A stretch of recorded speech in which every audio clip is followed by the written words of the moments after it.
You hear about lithium all the time, right? But today, in this explainer, we're going way beyond the surface. We are going to break down the science, the economics, and the geopolitics of this extraordinary little resource that is literally dictating the future of our entire global energy landscape. Okay, let's dive right in. I want you to picture the lithium ion as a tireless molecular shuttle. Just imagine this tiny atomic vehicle carrying energy back and forth over and over again. It's actually the exact same microscopic mechanism that's enabling the smartphone in your pocket to stream this very explainer right now, and it's powering massive, life-saving off-grid solar arrays in remote communities, like a rural hospital grid in Haiti. It scales from the palm of your hand all the way up to the very foundation of global infrastructure. So here's our roadmap for today. 1, the strategic pillar. 2, the rocking chair principle. 3, market dynamics and value chain. 4, why batteries age. And 5, sustainability and future outlook. Let's kick things off with section 1, the strategic pillar. Look, the hard truth is we absolutely cannot have a green revolution without energy storage, period. Lithium is the ultimate enabler of the Green Deal. Why? Well, renewable energy sources like solar and wind are incredibly intermittent. The sun doesn't always shine, and the wind doesn't always blow, right? So to actually replace fossil fuels, our energy grids need ultimate flexibility. They need a massive sponge to store that power when it's abundant and release it when it's not. Without energy storage acting as that sponge to absorb load shocks and provide what engineers call grid-forming inertia, a renewables-based electricity system just isn't practically implementable. Batteries aren't just storing power. They are literally stabilizing the entire nervous system of our modern electrical grid. Which brings us to section 2, the rocking chair principle.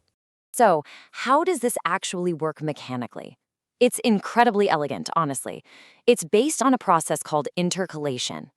Picture a rocking chair, just swaying steadily, back and forth. That is exactly what our molecular shuttles are doing.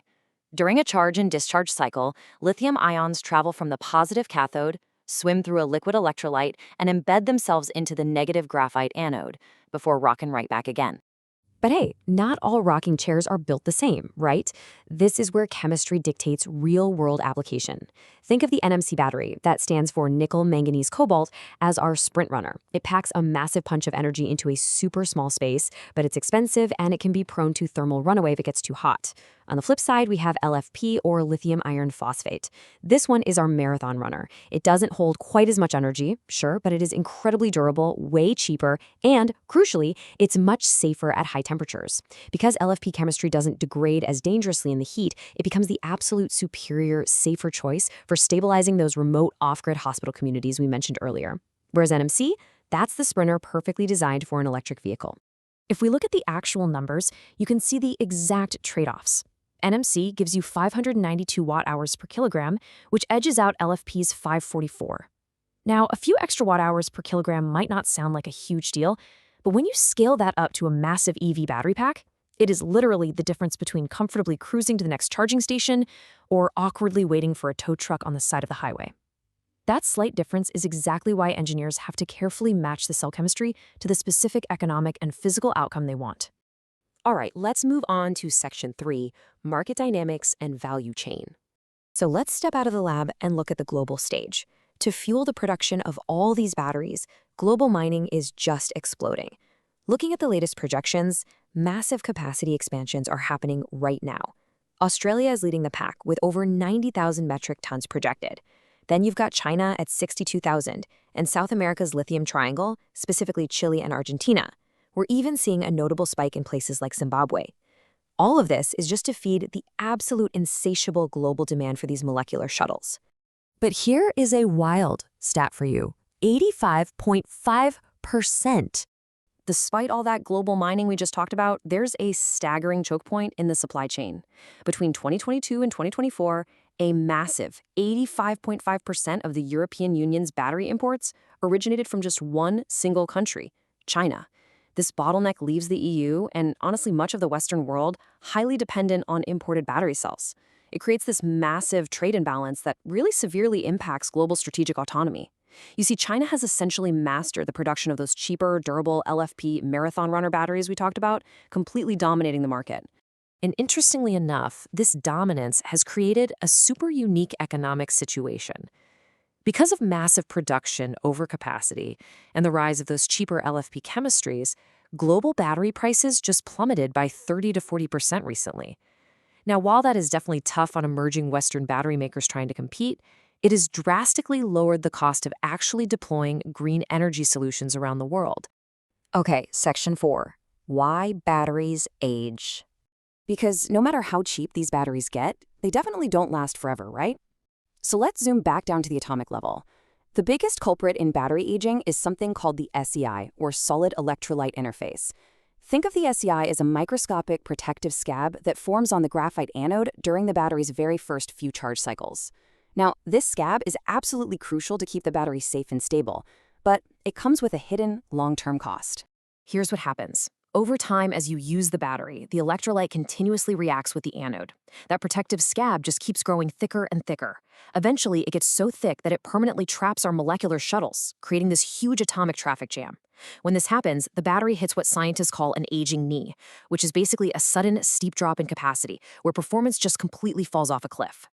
And here's why this matters to you directly. There is a direct causality between how you treat a battery and how fast that microscopic traffic jam happens. We're all guilty of it, right? Leaving your laptop or phone plugged in all the time at 100% charge, or leaving a battery out in a hot car. Doing that actively accelerates the thickening of that SEI scab. You are literally suffocating those molecular shuttles. Which brings us to our final section, number 5, sustainability and future outlook. So what happens when a battery finally dies? It becomes what the industry calls black mass, which is basically just a crushed up mixture of critical metals. Right now, places like the EU are facing a massive recycling gap. There is an urgent, critical need to ramp up the extraction of raw materials from this black mass. Because think about it, by recycling domestic dead batteries, nations could drastically reduce that overwhelming 85.5% foreign dependency we talked about earlier. As we look at the timeline of the future, the evolution is pretty clear. Right now, we're in the era of pure lithium-ion dominance, but coming up right behind it, sodium-ion batteries. Sodium is abundant, it's cheap, and it doesn't require critical raw materials, making it a massive potential disruptor for stationary grid storage. Ultimately, though, the real goal is step 3, a fully closed-loop circular economy, where the metals from today's dead batteries literally become tomorrow's molecular shuttles. Which leaves us with a pretty fascinating final thought. As recycling technology perfects itself, and as new, cheaper chemistries like sodium-ion rapidly evolve, will lithium remain the undisputed king of global technology? Or are we standing on the very brink of an entirely new energy paradigm that will completely redraw the geopolitical map once again? It is a thrilling space to watch, and we hope this explainer gave you a deep, structured understanding of exactly how it all works.